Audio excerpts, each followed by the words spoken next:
Olá pessoal, nesse vídeo nós vamos resolver mais um exercício de construção geométrica. Temos aqui no quadro um triângulo retângulo. Este ângulo aqui de 90 graus está no vértice D deste triângulo. Temos aqui dois ângulos em que um é o dobro do outro. Temos aqui um ângulo θ, ângulo θ. Nessas condições é possível a gente provar que este segmento aqui, o segmento EF, ele é o dobro do segmento DE, deste segmento. Então, como a gente quer provar que esse segmento é o dobro desse, o que eu vou fazer? Eu vou pegar o ponto médio do segmento EF. E mais do que isso, vou pegar a mediatriz desse segmento. Então, essa daqui vai ser a reta mediatriz. E, portanto, aqui nós temos um ângulo de 90 graus. 90 graus. Este segmento aqui tem a mesma medida desse, porque esse aqui é o ponto médio do segmento EF. E a razão de nós fazermos isso é o seguinte, né? Que nós ganhamos aqui um quadrilátero inscritível. Esse quadrilátero daqui, então vamos chamar esse ponto aqui de ponto G. Então o quadrilátero GDEM, né? Esse quadrilátero daqui, ele é um quadrilátero inscritível porque soma de dois ângulos opostos desse quadrilátero está dando 180 graus, né? 90 mais 90 dá 180 graus. Então, o que é que nós vamos fazer? Vamos ligar as diagonais deste quadrilátero, porque a gente sabe que a gente consegue fazer os ângulos desse quadrilátero transitarem por essas diagonais. E o que é que eu vou fazer também? Eu vou pegar o ponto G e vou ligar ele até o ponto F, né? Porque aqui, nós vamos obter o seguinte, né? Como a reta GM é uma mediatriz, então esse triângulo daqui, né, vai ser congruente a esse, né, pelo fato da reta GM ser mediatriz do segmento EF. E se a gente ligar este ponto aqui até o ponto F, vamos chamar esse ponto aqui de ponto H. Bom, esse triângulo daqui, né, ele vai ser congruente a esse triângulo, né, porque estamos diante da mediatriz do segmento EM. Então, o ponto H, ele é equidistante dos extremos do segmento, né? Então, por exemplo, esse segmento aqui, ele tem que ser igual a esse segmento. E, portanto, esses dois triângulos, né, este e esse, eles são congruentes pelo caso lado, lado, lado, né? Lado dois tracinhos, lado comum e lado três traços. Então são dois triângulos congruentes e, portanto, este ângulo daqui ele vale θ, né? Esse aqui vale θ também.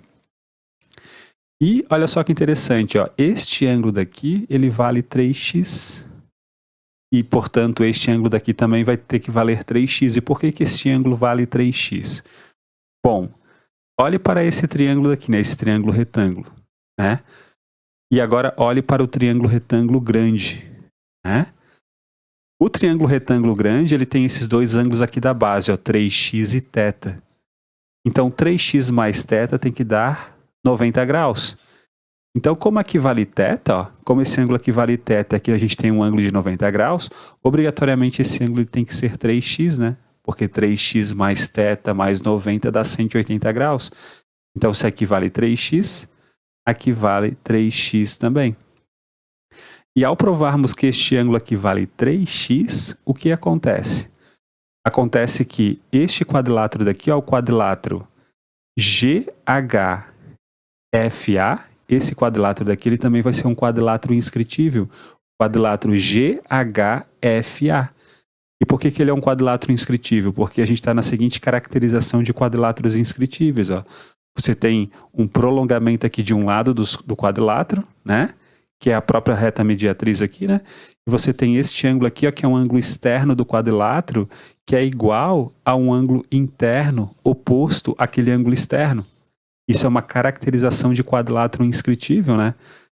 Quando o ângulo externo ele é igual ao ângulo interno oposto. Ou seja, esse quadrilátero daqui, ele é um quadrilátero inscritível. Logo, se aqui nós temos um ângulo x, que olha para esse segmento, esse ângulo aqui ele também vai ter que ser igual a x, porque ele olha para o mesmo segmento, né? Este ângulo daqui, ele vale quanto, né? Ele vale 3x, por exemplo. Ó. E por que ele vale 3x? Porque o 6x, ele é ângulo externo desse triângulo, né?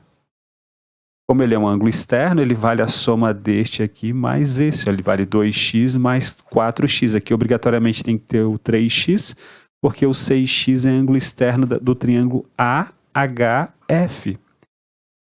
E, portanto, por exemplo, este ângulo aqui a gente poderia marcar como 3x, mas a gente não precisa. O que a gente pode argumentar agora, né? Que esses dois triângulos aqui, ó, este triângulo e esse triângulo, eles são triângulos congruentes, né? E por que eles são congruentes? Bom, o ponto H, ele está sobre a mediatriz do segmento EF. Então, esse segmento aqui, né? Ele tem a mesma medida desse segmento. E o ponto G também está na mediatriz do segmento EF. Então, este segmento aqui, né, tem que ser igual a esse. O segmento GE tem que ser igual ao segmento GF. Então, esse triângulo daqui e esse triângulo daqui, eles são congruentes pelo caso lado, lado, lado. Né? Os dois triângulos têm os mesmos lados. E, portanto, o que acontece? Se esse ângulo daqui vale x, esse ângulozinho aqui de cima, ó, ele vale x também. Né? Aqui é x, ó. Agora lembre que esse quadrilátero aqui, o quadrilátero inicial com o qual a gente está trabalhando, ele tem esse ângulo aqui, ó, de x mais θ, né? Como esse ângulo daqui é x mais θ, e esse ângulo de x mais θ ele olha para a corda GM do quadrilátero, e como o quadrilátero é inscritível, este ângulo aqui ele também vale x mais θ. E como que a gente vai fazer para determinar esse ângulo daqui, ó? Esse ângulo a gente consegue determinar da seguinte maneira, ó. Para a gente determinar o valor deste ângulo, vamos olhar para este ângulo daqui, ó. Este ângulo, ó. Bom, todo esse ângulo daqui, ó, todo este ângulo, junto com o x, ele é ângulo externo desse triângulo, ó, do triângulo EBA. Ou seja, pelo teorema do ângulo externo, este ângulo daqui, ó, todo este ângulo, ele vale a soma de 2x mais θ. Então, este ângulo aqui ele tem que valer x mais θ. X mais θ. Porque tudo isso aqui tem que valer 2x mais θ pelo teorema do ângulo externo, né? 2x mais θ. Então, como aqui vale x mais θ, e como esse quadrilátero daqui, ele é um quadrilátero inscritível, então, o x mais θ ele olha para a corda GD, esse ângulo daqui ele também olha para a corda GD, quadrilátero inscritível. Se aqui vale x mais θ, aqui vale x mais θ também. Né? E agora a gente demonstra o exercício, porque olha só, a gente consegue mostrar que esse triângulo daqui é um triângulo isósceles, ó. E por que ele é um triângulo isósceles? Porque olha só, esse ângulo daqui é um ângulo de 90 graus, né? Então, este ângulo aqui que eu estou fazendo de vermelho, ó, é o suplementar do x mais θ. Então, esse ângulo de 2 traços vermelho é o suplementar do x, é o complementar, melhor dizendo, do x mais θ. Como ele é o complementar do x mais θ, ó, perceba que aqui nós temos também um ângulo de 90 graus, ó. E, portanto, este ângulo ele tem que ser o complementar de x mais θ, porque o x mais θ também está aqui. Então, aqui nós criamos o nosso triângulo isósceles, ó. Ou seja, se aqui nós temos um lado de cor 2 tracinhos, né? Aqui vai ter que ser um lado de 2 tracinhos também. E, portanto, o segmento DE, ó, ele vale a metade do segmento EF. O segmento EF vale 2 tracinhos mais 2 tracinhos. E aqui nós acabamos de mostrar que esse segmento também vale 2 tracinhos. Portanto, provamos o nosso exercício. O segmento EF vale o dobro do segmento DE. Então é isso, pessoal. Um grande abraço a todos. Nos vemos na próxima aula e até mais.